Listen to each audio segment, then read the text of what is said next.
Hey, what's going on, guys? Hexameter back in today with a brand new video, and as always, down in the title below will be the topic we're talking about today. And my room is extremely cold. That's why I have this stocking cap on. Just put it out there. But no, this episode of My Hero Academia, I really liked it. Really just looking at how the characters like think and feel on a deeper level. And I mean, whenever I really look at it, I would say that this is my favorite cast. I mean, Momo, Todoroki, Kiminari, and of course we have Deku. Like, I like this cast, dude. This is my cast. Like, insert Bakugo, I guess. And this is my cast, or Tokoyami. And, like, this is my favorite cast, probably. I'm not really sure. So don't quote me, but this is, like, I dig it. So, I mean, once again, this is about ideals, right? And we get to see a lot of the students' ideals in this episode. And let's just start with, the crazy news that we hear about Deku. And that is, usually whenever he breaks his bones, it's as if they just, like, explode. Like a firecracker, I believe it was, they referred to it as. He's like, but this time is even worse. Like, everything was getting messed up. Even, this time his ligaments. And the ligaments, once they're damaged, they cannot be repaired. I mean, ligaments support your body at the end of the day. Yes, you have the bone structure and stuff like that. But what holds it all together? The ligaments in the joint. Fall apart. Those ligaments, of course, aren't strong. I mean, that's why they always say a sprained ankle actually isn't anything to play with, because it can really cause problems if you sprain them multiple times and those ligaments get, stretched out. Because every time you do sprain an ankle, that's exactly what is happening. The severity of it, who knows? And that's kind of like Deku's situation here. And he even goes as far to say there's usually limiters on people's bodies, and it's about 80%. It will not allow you to go over 80%, because that's the way the body protects itself. And whenever they dump, and I love that detail. I love that detail. And they jump into saying, hey, you are in a, I think, hyperactive state, maybe, but basically adrenaline. You had your adrenaline pumping, and next thing you freaking know, dude, you got the adrenaline pumping, and then your limiter's broken. There is no more limiter on this. Like, there is no freaking limiter.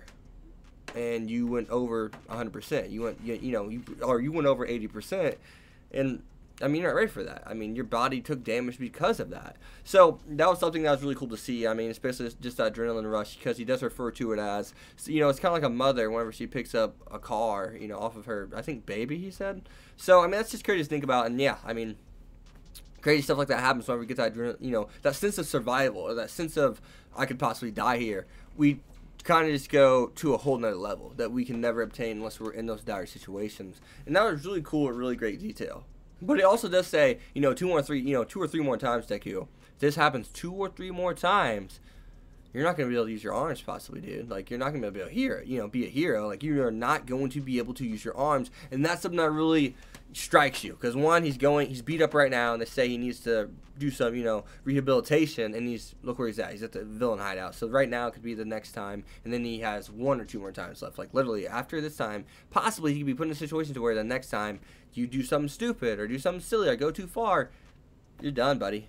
Not just being a hero, but you are going to be a handicap because you can't use your arms. So that's something that we got to think about and really take to heart in this episode. I mean, that's nuts. I mean, that's absolutely crazy. And then I do like how they add on to that. It's really cool to see that they're adding, a lot of value, I guess, or emotion to, Deku in his arms, because his mom's just like, do you have to go to UA? Obviously, that's not what he wanted to hear.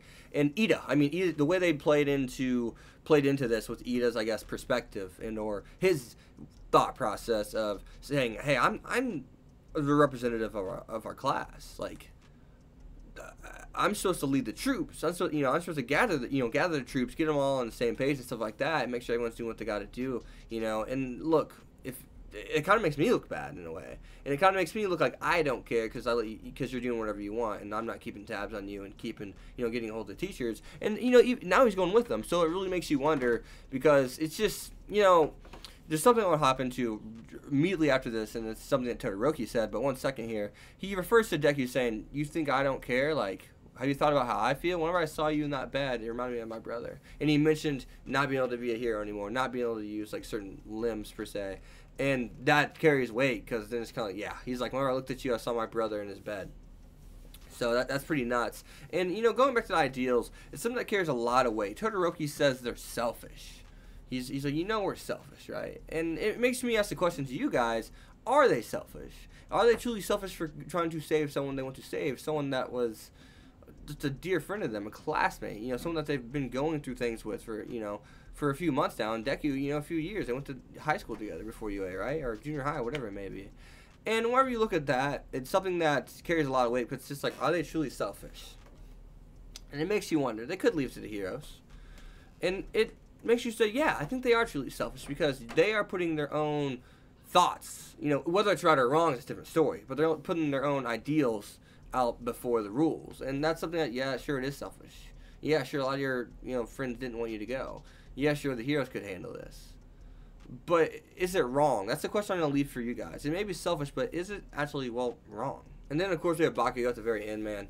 Bakugo, oh gosh, I knew he was to do something crazy. I wonder how Shigaraki's going to react to his thing getting blown off his face. He looked pretty pissed, and he said father.